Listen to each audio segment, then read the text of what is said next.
हाँ, तो मैं बात कर रहा था किसकी, योग रूढ़ शब्द की। योग रूढ़ शब्द के बारे में मैंने आपको बताया था कि जो रूढ़ शब्द है उसमें योग कर दिया एक शब्दांश का, एक शब्दांश उसमें छोटा सा जोड़ दिया, और इस प्रकार जो हमें नया शब्द मिला वो हमारा क्या कहलाता है, योग रूढ़ शब्द कहलाता है। देखिए जल शब्द है और जल में ज जोड़ दिया तो जलज हो गया, अर्थात कमल का पर्यायवाची हो गया। जलधि सागर को बोलते हैं, समुद्र को बोलते हैं। और इसी सागर के साथ साथ मैं एक शब्द और बता रहा हूँ आपको, सागर। इस सागर का अर्थ क्या होता है, जिसमें ग में नुक्ता लगा हुआ है, ग के नीचे एक छोटी सी बिंदी है जिसको नुक्ता बोलते हैं। उस नुक्ते वाले ग वाले सागर शब्द का क्या अर्थ होता है, आप लोग मुझे ज़रूर बताएं। और कुछ देर बाद मैं तो आपको बताऊंगा ही सही, वो तो एक अलग बात है, लेकिन आप भी कोशिश करें। तो ये हो गई बात किसकी, अब योग रूढ़ शब्दों की। चलो सारे शब्दों पे एक बार आप लोग दृष्टिपात कर लीजिए, फिर इसके बाद आगे बढ़ते हैं, कुछ और शब्द देखते हैं। देखिए जरा, अब बात करते हैं किसके आधार पर, अर्थ के आधार पर शब्दों के भेद। किसके आधार पर, अर्थ के आधार पर शब्दों के भेद। अर्थ के आधार पर शब्दों के कितने भेद हैं, 4 भेद हैं। कितने, 4 भेद। कौन कौन से, समानार्थी शब्द हैं, विपरीतार्थी शब्द हैं, उसके बाद हमारे एकार्थी हैं और अनेकार्थी हैं। जैसा कि आपको दिखाई दे रहे हैं बोर्ड पे लिखा हुआ है, समानार्थी शब्द बोलते हैं किसको, समान अर्थ प्रकट करने वाले शब्दों को समानार्थी शब्द बोलते हैं। समान अर्थ प्रकट करने वाले कैसे, जैसे एक शब्द लेता हूं मैं आँख, क्या लिया मैंने, आँख। आँख का अर्थ तो आँख से होता है, ये नयन को भी आँख कहते हैं, नेत्र भी आँख हैं, चक्षु भी आँख हैं, लोचन भी आँख हैं, अक्षी भी आँख है। तो अब आँख के ही अनेक ये समान, एक समान अर्थ प्रकट करते हैं सारे के सारे शब्द। नेत्र हो, चक्षु हो, नयन हो, लोचन हो, अक्षी हो, ये सारे के सारे जिस शब्द का अर्थ बता रहे हैं वो किसका बता रहे हैं, आँख का। आँख के बारे में ही सारे शब्दों का प्रयोग हम करते हैं। ये हमारे कौन से, समानार्थी शब्द। विपरीतार्थी से क्या अर्थ है, विपरीत अर्थ प्रकट करने वाले शब्द, अर्थात जैसे दिन का रात, अच्छा का बुरा। अब अच्छा है उसका विपरीत क्या होगा, बुरा होगा। समझ रहे हो बात को। तो विलोम शब्द हमारे जो है वो किस में आ जाएंगे, विपरीतार्थी शब्द में आ जाएंगे। विलोम शब्द का हम अध्ययन करते ही हैं, अलग से हमारा प्रकरण है। तो विलोम शब्द हो गए। ये हम अर्थ के आधार पर क्या पढ़ रहे हैं, शब्द के भेद पढ़ रहे हैं। शब्द कैसे होते हैं, समानार्थी होते हैं, विपरीतार्थी होते हैं। इसके बाद एकार्थी। एकार्थी का क्या अर्थ है, एकार्थी का अर्थ है एक अर्थ से, अर्थात ऐसा शब्द जिसका सिर्फ एक ही अर्थ हो, जिसका अन्य कोई अर्थ ना हो, एकार्थी शब्द होते हैं। जैसे मैंने उदाहरण के तौर पे लिखा हुआ है यहाँ कोटा। अब कोटा के अलावा कोई अन्य अर्थ नहीं है। कोटा हमारे शहर का नाम है, तो कोटा का अर्थ कोई अगर आपको पता हो तो मुझे बताओ कि कोटा को और भी इस नाम से जानते हैं। हालांकि वो उसके नाम अलग अलग हो सकते हैं, लेकिन कोटा शब्द का जो अर्थ है वो सिर्फ कोटा इस शहर के लिए प्रयोग में लिया गया है। कोटे भील द्वारा बसाया गया नगर कोटा कहलाता है, आप जानते हो। कोटा की कोई अन्य अर्थ नहीं है। जैसे नेत्र के बहुत सारे अर्थ है, वैसे कोटा के अन्य अर्थ नहीं है। अर्थात एक ही अर्थ होने के कारण ये शब्द एकार्थी शब्द कहलाते हैं। अगला कौन सा भेद है, अनेकार्थी शब्द। अरे अनेकार्थी शब्द का तो मैं पूरा का पूरा प्रकरण आपको बता चुका हूँ, वीडियो पड़ी हुई है यूट्यूब पे, आप लोग देख लेना। अनेकार्थी शब्द के नाम से आपको वीडियो मिल जाएगी, अगर आपने नहीं देखी हो तो जरूर देखना।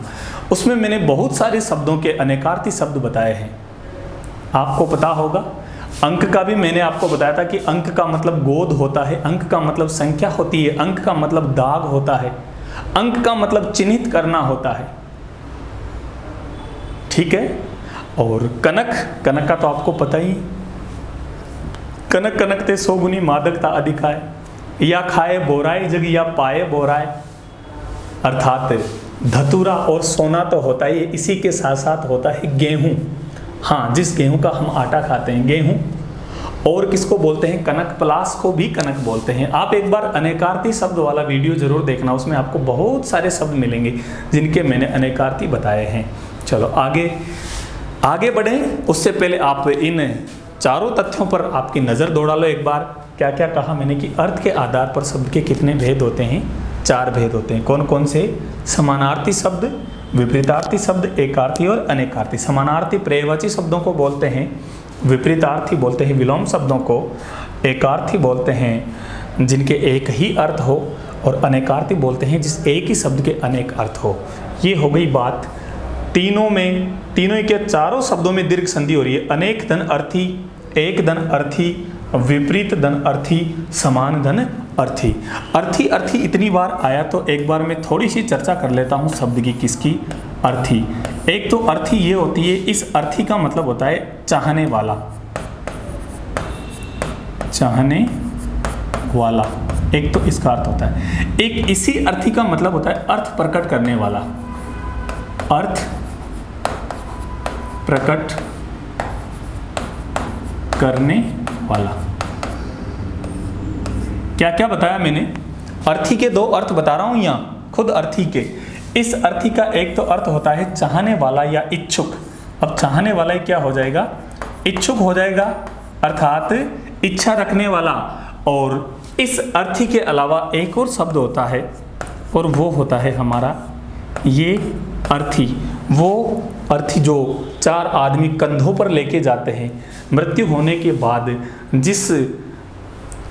जिस लकड़ी की बैकुंठी पे उस मृत शरीर को शमशान घाट तक ले जाया जाता है, उसको अर्थी कहते हैं। अर्थात अर्थी यहाँ किसको कहेंगे हम? बैकुंठी को कहेंगे। बैकुंठ में जो ले जाए इसको क्या कहते हैं? बैकुंठी कहते हैं। और इसी का एक नाम है क्या? टिकटी। अर्थी को ही क्या कह देते हैं? टिकटी। यानी कि जिसका टिकट कट गया हो वो फिर टिकटी में बैठ के शमशान की तरफ चला जाता है। हाँ जी, जाना तो एक दिन सबको ही है। खैर, मैं यहाँ आपको ये सभी के पीछे अर्थी, समान अर्थ प्रकट करने वाला, विपरीत अर्थ प्रकट करने वाला। देखो अर्थी के अर्थ बताए हैं मैंने, एक ही अर्थ प्रकट करने वाला और अनेक अर्थ प्रकट करने वाला। और इसी प्रकार जब मैं विद्या के पीछे अर्थी लगा दूं, किसके पीछे? विद्या के पीछे, तो विद्या का अर्थ प्रकट करने वाला नहीं, विद्या की इच्छा रखने वाला, विद्या को चाहने वाला। अरे विद्या को चाहने वाला मतलब अरे पढ़ने वाला यार, इच्छुक, पढ़ने का जो इच्छुक हो वो विद्यार्थी है, शिक्षार्थी है, शिक्षा की इच्छा रखने वाला। हो गए 2 अर्थ। चलो, तो ये खुद अर्थी शब्द ये भी अनेकार्थी हो गया। इसके खुद के ही अनेक अर्थ हैं, एक से ज़्यादा अर्थ है वो अनेकार्थी है, जिसका एक ही अर्थ है वो एकार्थी। समझ में आई होगी ये बात। चलो आगे देखते हैं इसके कुछ और, किस प्रकार से इसको हम विभाजित करते हैं, किस प्रकार से इसके भेद हम करते हैं। तो ये अर्थ के आधार पर हो गया। चलो आगे बढ़े, देखें। अब बात करते हैं किसके? रूप के आधार पर। रूप का मतलब रूप जो बदलता है। हाँ, अब विकारी और अविकारी इसके भेद हैं रूप के आधार पर, किसके? शब्द के। अब विकारी और अविकारी में क्या है? विकारी अर्थात वे शब्द जिनका रूप लिंग काल वचन के अनुसार बदल जाता है। विकारी तो कौन से शब्द हैं? जिन शब्दों का रूप लिंग काल वचन के अनुसार बदल जाता है वो विकारी शब्द कहलाते हैं, और जिनका रूप लिंग काल वचन के अनुसार नहीं बदलता वो अविकारी शब्द कहलाते हैं। दोनों ही प्रकार के शब्दों के उदाहरण मैंने आपके समक्ष लिखे हुए हैं कि संज्ञा, सर्वनाम, विशेषण और क्रिया आपकी विकारी होती हैं, इनका रूप बदल जाता है, और क्रिया, विशेषण, संबंध बोधक, समुच्चय बोधक और विस्मयादि बोधक का रूप परिवर्तित नहीं होता। कैसे?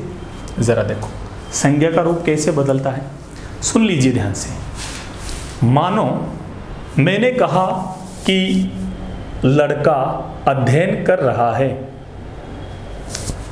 एक था इसलिए अध्ययन कर रहा है, और लड़का है, लड़का अध्ययन कर रहा है। अब मैं, संज्ञा शब्द है, आपको पता है लड़का जातिवाची संज्ञा है। मैं कहूं कि लड़के अध्ययन कर रहे हैं। अब लड़का था, लड़का से लड़के हो गए। रूप बदला कि नहीं बदला? शब्द का बदल गया ना। लड़का था, लड़का से लड़के हो गए, लड़के अध्ययन कर रहे हैं, बदल गए, संज्ञा का रूप बदल। लड़की अध्ययन कर रही है, लड़कियां अध्ययन कर रही है, यहां भी बदल रहा है। मतलब संज्ञा विकारी होती हैं। सर्वनाम कैसे विकारी होता है? सर्वनाम भी विकारी होता है। जैसे राम अच्छा लड़का है, इसमें तो मैंने राम संज्ञा ले ली, व्यक्तिवाची संज्ञा है। अब मैं इसी वाक्य को आगे बढ़ाता हूं, वह एक अच्छा खिलाड़ी है। क्या बोला मैंने? राम एक अच्छा लड़का है और वह एक अच्छा खिलाड़ी है। अब ये जो राम है इसी के लिए हमने वह का प्रयोग किया। अच्छा खिलाड़ी भी कौन है? राम। और अच्छा लड़का भी कौन है? राम है। वो एक अच्छा खिलाड़ी है, राम अच्छा लड़का है। राम अच्छा लड़का है और वह अच्छा खिलाड़ी है, तो ये वह जो शब्द है ये आपका सर्वनाम हुआ। राम संज्ञा के स्थान पर प्रयुक्त होने वाले शब्द सर्वनाम कहलाते हैं। तो वह अच्छा खिलाड़ी है मतलब वो अच्छा खेलता है, तो ये वह जो शब्द है उसका सर्वनाम हुआ किसका? राम का। अब ये विकारी कैसे हैं, जरा इस बात पे ध्यान देना। श्रीजी क्लास के सारे बच्चे बहुत होशियार हैं। श्रीजी क्लासेज के सारे बच्चे कैसे हैं? बहुत होशियार हैं। वे बहुत अच्छी तरीके से पढ़ाई कर रहे हैं, बहुत अच्छे से पढ़ रहे हैं। क्या बोला मैंने? श्रीजी क्लासेज के सारे बच्चे बहुत होशियार हैं। अब उन्हीं की जगह मैं सर्वनाम का प्रयोग करूं ना, पहले तो मेरी एक पूरी संज्ञा शब्द हो गई ये श्रीजी क्लासेज के बच्चे। श्रीजी क्लासेज के बच्चे मैंने जब बोला तो ये पूरा का पूरा शब्द ही संज्ञा बन गया। अब इसकी जगह में सर्वनाम का प्रयोग करूं तो वह नहीं कर रहा, अब वे, क्योंकि बच्चे हैं।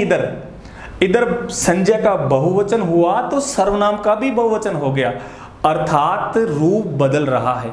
वे क्या करते हैं? बहुत अच्छे से पढ़ाई करते हैं वे। अब मैं यूं तो नहीं कहूंगा कि श्रीजी क्लासेज के बच्चे बहुत होशियार हैं और वह बहुत अच्छे से पढ़ाई करता है, और वह बहुत अच्छे से पढ़ाई करता है, इसमें फिर ये तो वाकई नहीं बैठ रहा, मामला ही गड़बड़ है। अर्थात हम वह को फिर किस में बदलेंगे? वे में। जैसे राम के साथ वह था, राम अकेला था तो सर्वनाम का भी एक वचन आया था, लेकिन यहाँ सर्वनाम का भी बहुवचन हो जाता है, अर्थात यहाँ भी रूप परिवर्तित हो जाता है। अगला देखो विशेषण का तो रूप परिवर्तित हो ही जाता है। अच्छा लड़का, अच्छी लड़की, अच्छा था अच्छी होगी। अरे बहुवचन है तो अच्छे लड़के, है ना। आगे देखो क्रिया का रूप बिल्कुल बदलता है। राम दूध पीता है, पीना क्रिया है, राम दूध पीता है। और यही बात मैं सीता के लिए कहूंगा तो सीता दूध पीता है नहीं होगा, फिर क्या होगा? सीता दूध पीती है। अब एक पीता है एक पीती है, अर्थात क्रिया का रूप भी बदलता है, वो भी अविकारी है। और इसके बाद जो विकारी है, क्रिया भी कैसी है? विकारी है, रूप बदलता है इसलिए विकारी है। संज्ञा सर्वनाम और विशेषण क्रिया आपकी विकारी है। अविकारी में क्या क्या आता है? क्रिया विशेषण आपके आ जाते हैं, संबंध बोधक आपके आ जाते हैं, समुच्चय बोधक आ जाते हैं, विस्मय आदि बोधक आ जाते हैं। इनके बारे में मैं विस्तार से कभी किसी प्रकरण में चर्चा करूंगा, अभी करूंगा तो बहुत लंबा हो जाएगा। चलो, आप ऐसे मत समझना कि नहीं आ रहा है इसलिए नहीं बता रहा, जरूर बताऊंगा, टेंशन मत लेना। आगे बढ़े, चलो देख लो एक बार सारे शब्दों को, फिर आगे बढ़ते हैं। चलो,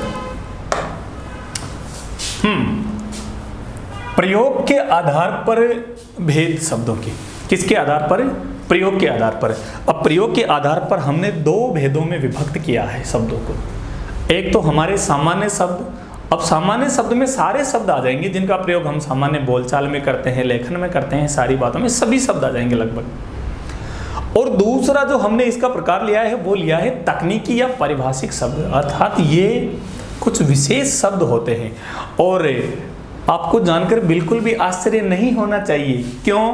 क्योंकि जो सब इंस्पेक्टर का जो पर्चा आता है, जो प्रश्न पत्र आता है हिंदी वाला, उसमें लगभग 8 से 10 प्रश्न इसके आते हैं, किसके? तकनीकी भाषा के, ये पारिभाषिक शब्दावली के। अंग्रेजी के शब्द होते हैं जिनका हिंदी अर्थ पूछा जाता है और उनका हिंदी अर्थ भी हम अपने हिसाब से नहीं निकाल सकते, तो वो पढ़ने पड़ते हैं। उनका विशेष अर्थ होता है एक वही अर्थ, जबकि उस शब्द से हम अपने हिसाब से अर्थ बिठाएं तो कुछ और होता है, और जब पारिभाषिक शब्दावली में उस शब्द को पढ़े तो वहाँ उसका एक निर्दिष्ट जो होता है वो अर्थ होता है एक।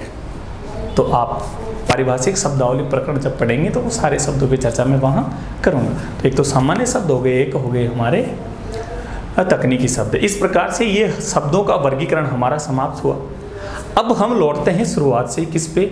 हमने शुरुआत में बात की थी कि इतिहास के आधार पर शब्दों को हम 4 भागों में बांटते हैं सामान्यतः।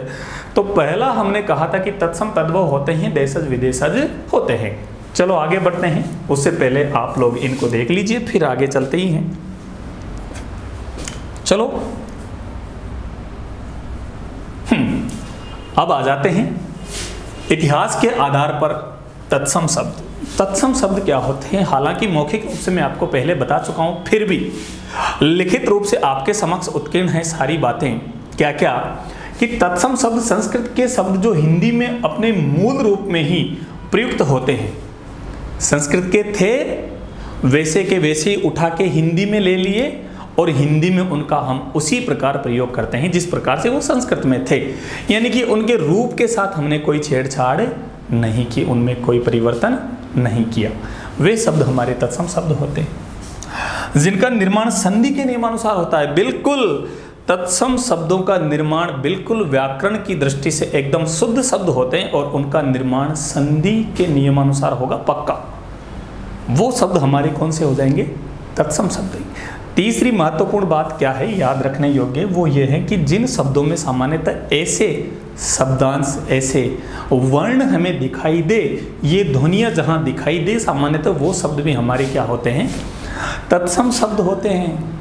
याद रखना है इनको, ज़्यादा लंबा चौड़ा मामला नहीं है, जिसमें क्षत्र जे ऋषि वाला, ये श्रवण वाला श्र, ऋषि वाला, षटकोण वाला अर्थात स मूर्धा और द्वि, इस प्रकार के जहाँ शब्दों में आपको ये वर्ण दिख जाए, ये ध्वनियाँ यदि आपको दिखती हैं, तो उस पर थोड़ा गौर करना। वो सामान्यतः शब्द कैसा होगा? हमारा तत्सम शब्द होगा। कैसा? तत्सम शब्द होगा। तो ये बात तो मैंने आप किससे संबंधित बताई? तत्सम शब्द से संबंधित बताई। सारी चीज़ों का आप लोग ध्यान रखिएगा। संस्कृत के शब्द हैं, हिंदी में प्रयुक्त होते हैं। निर्माण बिल्कुल संधि के नियमानुसार होता है। क्षत्र जय स्र री स और द्वि, ये ध्वनिया युक्त शब्द भी हमारे क्या मान लिए जाते हैं? तत्सम शब्द मान लिए जाते हैं। ये तो बात हुई तत्सम शब्द की। अब बात करते हैं किसकी? तद्भव शब्द की। तो देखिए आप लोग इसका एक बार स्क्रीनशॉट लेना चाहो तो ले लो, फिर आगे बढ़ते हैं हम किस पे? तद्भव पे। जी आ गया हमारा तद्भव शब्द। तद्भव शब्द क्या है? वे शब्द जो मौलिक रूप से संस्कृत के थे। क्या बोला? वास्तव में ये संस्कृत के थे, मौलिक रूप से तो ये संस्कृत के थे, लेकिन अपभ्रंश होकर किसमें? हिंदी में प्रचलित हो गए। अपभ्रंश होकर का मतलब है कि विकृत होकर, बदलकर इनका रूप बदल गया, हो गए तद्भव कहलाते हैं। बिल्कुल हिंदी की गिनती पूरी तद्भव है। 1 2 3 4 5 6 7 8 9 10 100 तक, 1000 तक जितनी भी हैं, पूरी की पूरी तद्भव है, तत्सम नहीं है, याद रखना। फिर तत्सम क्या है? तत्सम तो वही है, एकम द्वि त्रि चतुर्थ, संस्कृत वाली, याद रखना। संस्कृत वाली जो गिनती है वो हमारी तत्सम है, और हिंदी की पूरी गिनती 1 2 3 4 5 वाली वो क्या है? तद्भव है, पूरी गिनती। आगे बढ़े।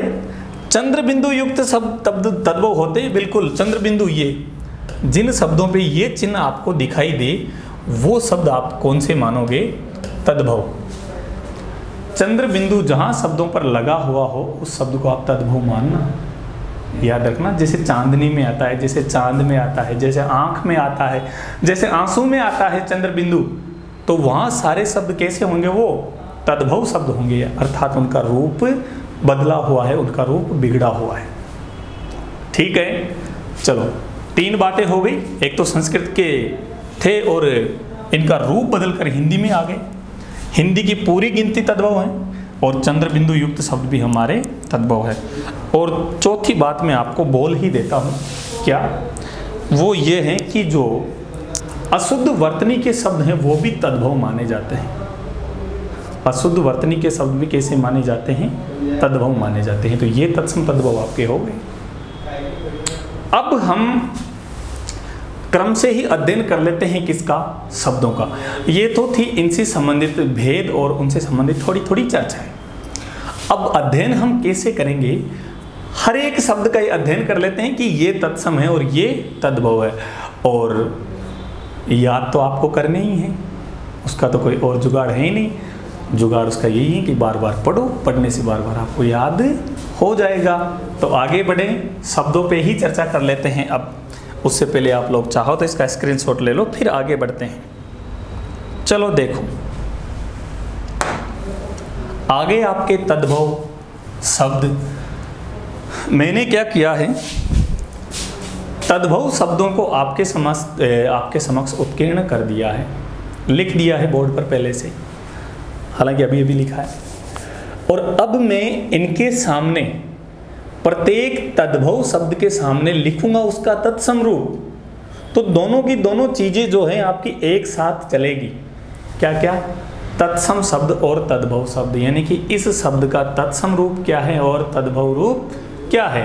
संस्कृत में ये किस प्रकार से प्रचलन में है और हिंदी में हमने इसको किस प्रकार से ग्रहण कर लिया है, कैसे इसका रूप बदल दिया है, ये सारी बातें हम तत्सम तद्भव में देखने वाले हैं। तो आप लोग शुरू हो जाइए मेरे साथ, एक एक शब्द को बड़ी तन्मयता से, बड़ी रुचि के साथ देखिए आप, बहुत मजा आने वाला है, ऐसा कहूँगा मैं भी। अब चलो देखो, पहला ही शब्द है आपका क्या, अटारी, अनाड़ी, अक्षर, अंगरखा, अजान, आकाश। अटारी किसको बोलते हैं? अटारी वो होती है जो घर के ऊपर छोटा सा घर बना रहता है, एक अटारी, मतलब छोटी सी टापरी जिसको बोलते हैं हम, हमारी भाषा में टापरी बोल देते हैं। अटारी वो होती है अटालिका। इसका जो ये दिख जाएगा रंग, नहीं दिख रहा हो तो मैं दूसरा ले लेता हूँ, कोई बात नहीं।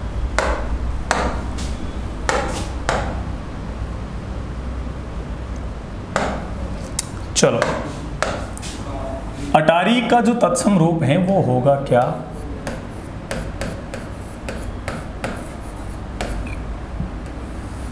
अटालिका। किसको कहते हैं अटारी? अटालिका को कहते हैं अटारी, अर्थात अटारी को संस्कृत में अटालिका कहते हैं। अनाड़ी, अनाड़ी तो आपने बहुत सुना होगा। अनाड़ी कुछ बदमाश टाइप होता है, उसको बोलते हैं अनाड़ी, यानी कि जिसमें ज़्यादा अकल वगैरह नहीं होती, वो तोड़ फोड़ करता रहता है चीज़ों की। अनाड़ी, तो अनाड़ी को मैं अनाड़ी क्यों लिख रहा हूँ, मैं तो इसका तत्सम रूप लिख रहा हूँ ना, तो इसका तत्सम रूप होगा अनारे। इनकी जो आर्य नहीं है, कुछ इस प्रकार से होता है अनारे, अनारे बोलते हैं अनाड़ी को। अक्षर या आखर को क्या कहते हैं? अक्षर, यानी कि अक्षर को हम हिंदी में क्या बोल देते हैं? आखर भी बोलते हैं। इनका तद्भव रूप कौन सा है? आखर है। चलो देखो, आगे बढ़ते हैं। अंगरखा, अंगरखा किसको कहते हैं?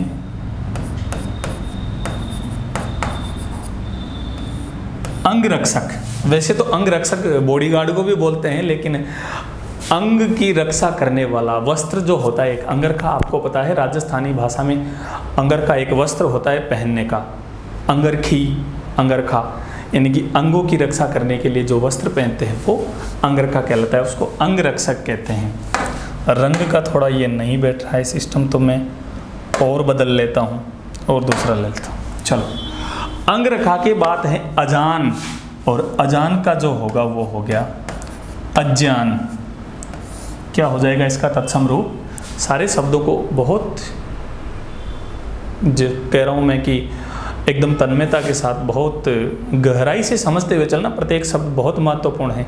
एक एक शब्द जुड़ के ही बहुत सारे शब्द इकट्ठे होते हैं हमारे पास।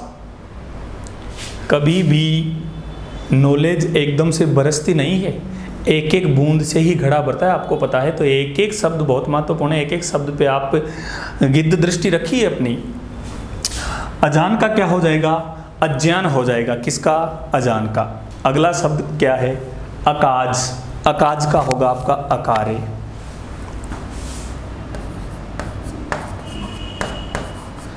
अकाज किसको कहते हैं?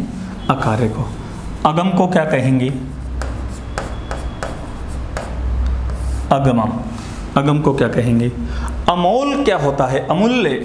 अमोल किसको कहते हैं? अमूल्य, जिसका कोई मूल्य ही ना हो। अगाड़ी, अग्रिम को कहते हैं अगाड़ी। किसको कहते हैं? अग्रिम को, अग्रवर्ती को बोलते हैं।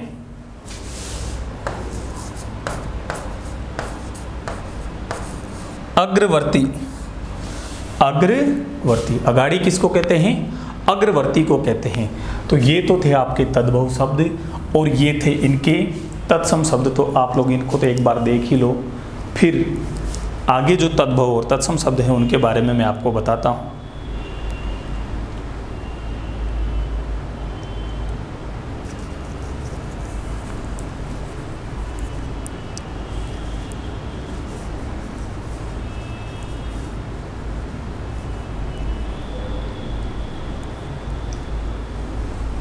चलो देखो, अब एक और लाइन है, इसको भी देखो क्या क्या अर्थ होता है इन शब्दों का। अहीर का जो तत्सम रूप होता है वो होता है आभीर। क्या होता है? आभीर। अहेर का होता है आखेट। अहेर का क्या होता है? आखेट। अमचूर का क्या होता है तत्सम रूप? आम्रचूर्ण। अमचूर का क्या होता है? आम्रचूर्ण होता है। अनाज का क्या होता है? अनाज का होता है अन्नादा। अनाज का क्या होता है? अन्नादा होता है तत्सम रूप। अंधेरा का क्या? अंधेरा का क्या होता है? अंधकार होता है। अंधेरा का क्या होता है? अंधकार। 80, 80 का क्या? 80 का होता है अशीति। अशीति। अमावस, अमावस होता है अमावस्या। अमावस का क्या तत्सम रूप होता है? अमावस्या। अंगुली, अंगुली का क्या? अंगुली का तत्सम रूप होता है ये अंगुली। आ के ऊपर अनुस्वार आएगा, ग में छोटे ऊ की मात्रा और ल में भी छोटी ई की मात्रा। अंगूठा का क्या होता है तत्सम? अंगुष्ठ। अंगूठा का तत्सम क्या होता है? अंगुष्ठ। तो आशीति नहीं, अशीति। 80 का जो होता है वो होता है अशीति। अहीर का आभीर है, अहेर का आखेट है, अमचूर का आम्रचूर्ण, अनाज का अन्नादा, अंधेरा का अंधकार, 80 का अशीति, अमावस का अमावस्या, अंगुली का अंगुली और अंगूठा का अंगुष्ठ। ये सारे के सारे इनके क्या हो गए? तत्सम रूप हो गए।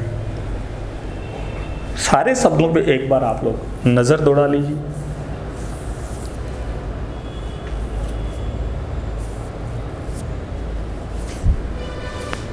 आगे बढ़े, चलो देखें।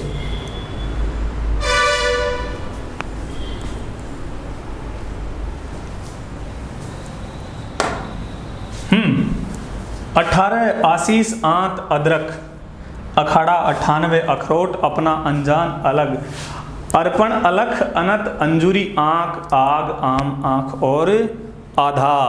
क्या क्या होगा इनका तत्सम रूप? ये सारे के सारे शब्द जो लिखे हुए हैं ये आपके तद्भव शब्द हैं। और अब हम जो लिखने जा रहे हैं वो क्या होगा इनका तत्सम रूप। 18 का तो आप सब जानते हो, बहुत सामान्य सी बात है। 18 का क्या होता है? अष्टादश। इसका जो तत्सम रूप होगा वो क्या होगा? अष्टादश। किसका? 18 का अष्टादश होगा। चलो, अष्टादश के बाद आशीष का क्या होगा? तो आशीष का होगा आशीष, लेकिन आशीष में जो स है वो ये वाले आएंगे। आंत नहीं होती, क्या होती है? आंत्र होती है। अरे होती तो आंत भी है, हम आंत भी बोलते हैं और आंत्र भी बोलते हैं। तो आंत तो इसका तद्भव रूप है और आंत्र इसका तत्सम रूप है। इसका तत्सम रूप तो क्या? आंत्र, और तद्भव क्या? आंत। चलो, अदरक क्या होता है? अदरक वही होता है जो चाय में डालकर पीते हैं, और इसका जो तत्सम रूप होता है वो कुछ इस प्रकार से होता है।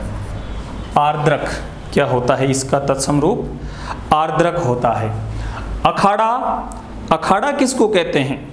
जहां कुश्ती करते हैं। तो अखाड़े का जो हमारा तत्सम रूप है वो क्या है? अक्सवाट। अगला शब्द है 98। 98 90 और 8 को बोलते हैं 98, वो तो आपको भी पता है, लेकिन इसका तत्सम रूप क्या है 98 का? अरे 98 का तत्सम रूप है अष्टनवती। अष्टनवती, अष्टनवती ये बोलते हैं 98 को। अखरोट किसको कहते हैं? अखरोट को कहते हैं। अखरोट किसको कहते हैं? अखरोट को कहते हैं। अपना किसको बोलते हैं? अपना बोलते हैं आत्मन को। संस्कृत में शब्द होता है आत्मन और आत्मन होता है अपना। अनजाना, अनजाना के लिए पहले भी शब्द आ गया क्या? पहले नहीं आया, पहले अजान के लिए आया था। अनजाना बोलते हैं किसको? अज्ञानी को, जो नहीं जानता हो। अलग, अलग के लिए तत्सम शब्द है अलग्न। अलग्न, अलग्न। चलो आगे क्या क्या है? अर्पण है, अलग है, अनथ, अंजूरी, आंख, आग, आम, आंख और आधा। चलो देखो, अर्पण तो किस प्रकार से तत्सम होता है, बस इतना सा अंतर है। र पूरा नहीं, ऊपर से निकलता है। अलग का तत्सम रूप क्या होगा? अलग से। अलग का क्या होता है? अनत का क्या होता है? अनत का होता है अन्यत्र, मतलब कहीं दूसरी जगह। अंजुरी का, अंजुरी का होता है अंजलि। अंजुरी क्या होती है? अंजलि, वो जो श्रद्धांजलि देते हैं ये इसको बोलते हैं अंजलि। और आंख का क्या होगा? आंख का होगा अंक।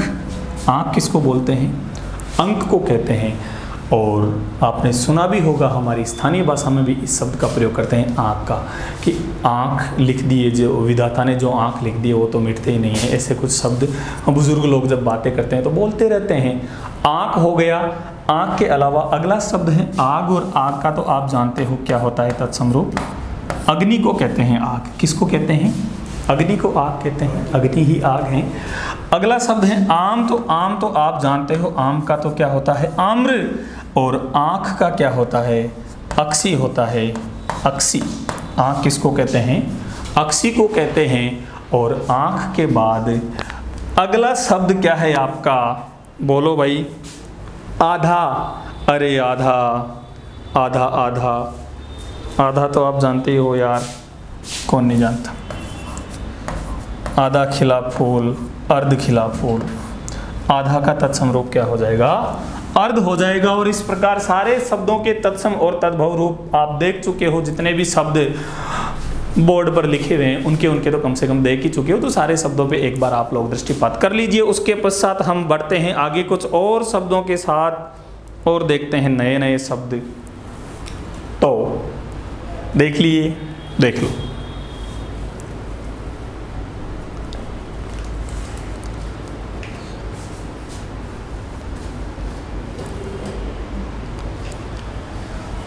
चलो।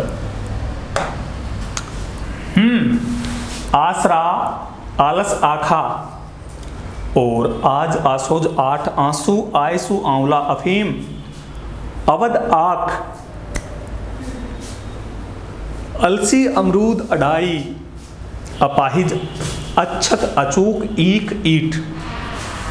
क्या क्या होगा? आसरा का तो क्या होगा? सबसे पहले आश्रय। आसरा का तत्सम रूप क्या होगा? आश्रय। सहारा, आसरा, सहारा, आश्रय। आलस का क्या? आलस का तो आप जानते हो, आलस से ही मनुष्याणा शरीरस्तो महान रिपु अस्ति। आखा, आखा क्या होता है? आखा किसको बोलते हैं आपको पता है? पूरा का पूरा, अखिल, सारा, अखिल, अखिल, संपूर्ण को बोलते हैं आखा। और आज का तत्सम क्या होता है? आज का तत्सम होता है अदे। क्या होता है? अदे, और इसको दूसरा जो रूप हम इसका लिखते हैं वो ऐसा, अदे। आसोज का तत्सम क्या, एक महीना होता है, हिंदी माह के जो महीने होते हैं आश्विन को बोलते हैं आसोज। चेत बैसाख जेठ अषाढ़ सावन भादवा, आसोज काती आगन पौष माह फागण, ये तो हमारी भाषा में इनके नाम है। बाकी हिंदी में यानी कि तत्सम रूप जो होता है उसका आसोज का, वो आश्विन का महीना होता है। आठ किसको कहते हैं, अष्ट को कहते हैं। आठ, आठ का तो आप सब जानते हो, सीधी सी बहुत सीधा शब्द है आठ, अष्ट को कहते हैं। आंसू क्या होते हैं, आंसू वही होते हैं जो आंखों में आते हैं, तो फिर उनका तत्सम रूप क्या होता है, वो होता है वो अश्रु। इसलिए पुलिस चलाती है अश्रु गैस के गोले, भीड़ को तितर बितर करने में अश्रु गैस के गोलों का प्रयोग करते हैं, आपको पता ही है, आंसू लाने वाली गैस। आयसु, आयसु क्या होता है, आयसु होती है आज्ञा। ये रामचरितमानस जब आप पढ़ोगे तो ये आयसु शब्द आपको उसमें बहुत सी जगह मिलेगा। कौन सा, आयसु, आयसु शब्द मिलता है किसमें, रामचरितमानस में।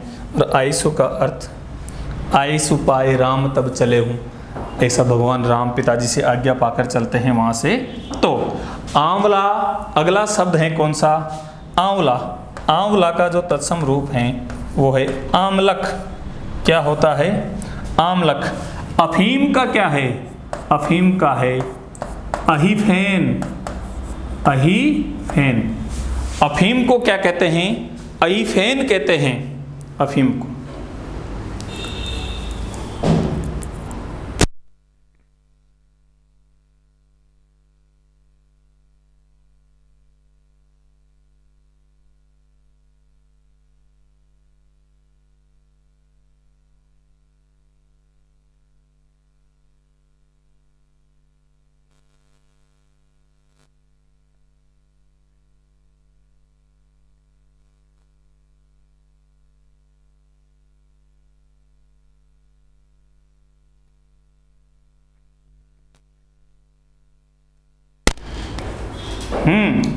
तो अफीम का क्या बताया मैंने, अईफेन। इसके बाद अगले शब्द है आपके अवध, आक, अलसी। अवध तो किसको कहते हैं, अयोध्या को कहते हैं। आक अर्क को बोलते हैं।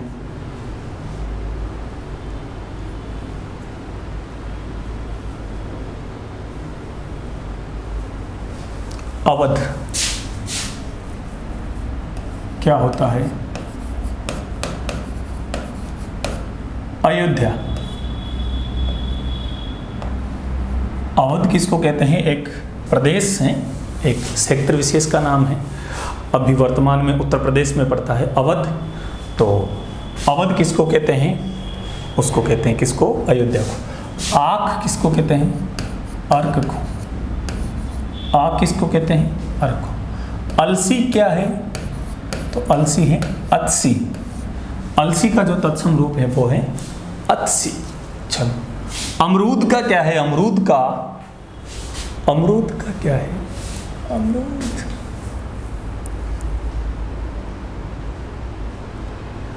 अमरूद। अमरूद का क्या है, अमरूद है।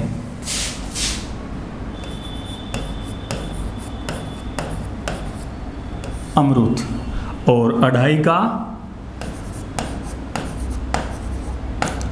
अर्ध तृतीय, अर्ध तृतीय। अपाहिज किसको कहते हैं, अपाहिज बोलते हैं जो चलने फिरने में अक्षम हो, जो चल फिर नहीं सकता, यानी कि जिसके हाथ पैर नहीं हो। अपाहिज वही होता है ना जिसके हाथ पैर में या कुछ मिस्टेक हो, तो उसको बोलते हैं क्या,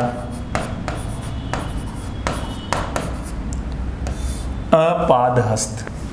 अपादहस्त। अक्षत क्या होता है, अक्षत बोलते हैं अक्षत को, यानी कि जो खर्च ना हुआ हो, जो क्षीण नहीं हुआ हो। अचूक क्या होता है, जो चूके ही नहीं। और उसके लिए जो संस्कृत में शब्द हैं अर्थात तत्सम शब्द हैं, उसके लिए है अमोघ। उसके लिए कौन सा शब्द प्रयोग में लिया जाता है, अमोघ। ईख को सब इंग्लिश तत्सम रूप जो ईख का क्या है वो क्या है, इक्स, इक्सु। और ईट का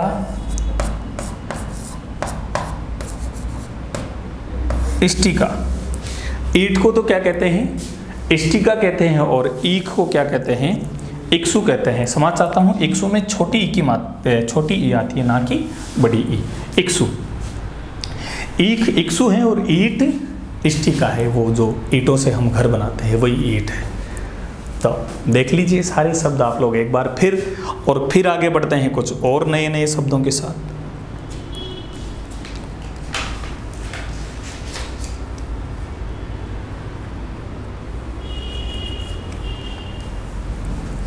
चलो,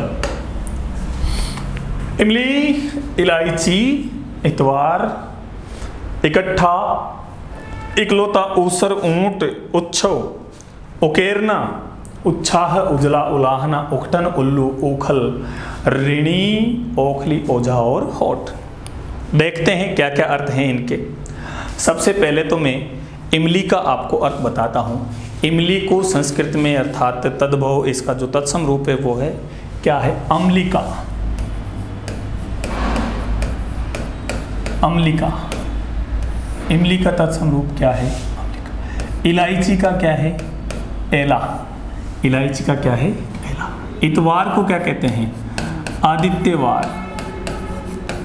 आदित्यवार, भगवान सूर्य को कहते हैं आदित्य, और उनका ही वार है रविवार, इतवार। इतवार को ही रविवार कहते हैं, रविवार को ही आदित्यवार कहते हैं। इकट्ठा, इकट्ठा बोलते हैं एकत्र। इकट्ठा किसको कहते हैं, एकत्र को कहते हैं। इकलौता, इकलौता होता है, आपको पता है, एकल पुत्र। इकलौता वही तो होता है जो अपने माँ बाप का एक ही संतान हो, इकलौता, एकल पुत्र। ऊसर, ऊसर का जो तत्सम रूप होता है उसमें स दूसरा आ जाता है, केवल ये इतना सा फर्क। ऊंट का जो तत्सम रूप है वो होता है उष्ट्र। ऊंट का तत्सम रूप क्या है, उष्ट्र। उष्ट्र बोलते हैं ऊंट को। उत्सव क्या है, उत्सव, मनाते हैं उत्सव वगैरह। उकेरना, उत्कीर्ण को कहते हैं। उकेरना किसको कहते हैं, उत्कीर्ण को कहते हैं। उकेरना, उत्कीर्ण करना, लिखना, उत्कीर्ण। ये हो गए सारे शब्द, इधर वाले तो हो गए पूरे। अम्लिका है, एला है, उस आदित्यवार है, एकत्र है, एकल पुत्र है। बाकी उत्सव हो गया, उत्कीर्ण हो गया। अब आगे कौन कौन से, उच्छा, उजला, उलाहना।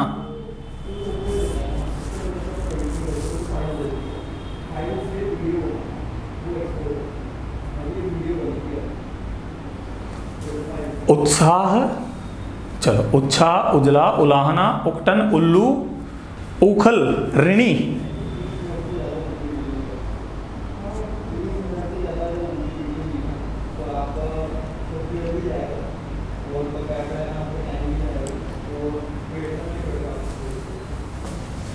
उत्साह का तो क्या होता है, उत्साह, उजला, उज्ज्वल, शुद्ध अशुद्ध की दृष्टि से महत्वपूर्ण शब्द। उलाहना का तत्सम रूप होता है उपालंब। उलाहना का क्या होता है, उपालंब होता है।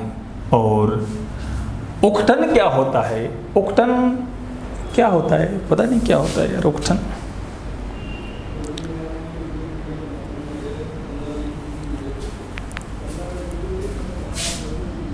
इसका जो तत्सम रूप होता है वो तो उद्वर्तन होता है, पर इसका अर्थ क्या होता है ये मुझे नहीं पता। उल्लू,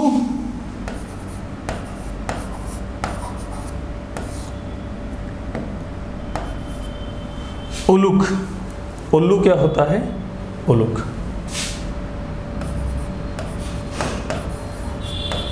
उखल का तत्सम क्या, उद्खल। ऋणी का क्या होता है,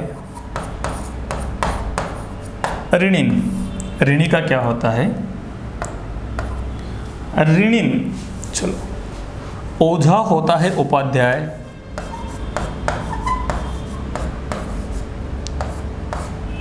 और होंठ होते हैं आपके क्या, ओष्ठ। ऋणिन, उपाध्याय और ओष्ठ। एक छूट गया, कौन सा, उखल, ओखली।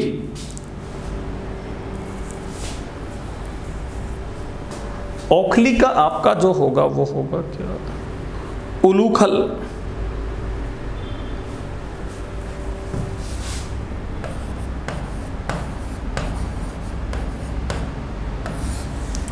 उलूखल।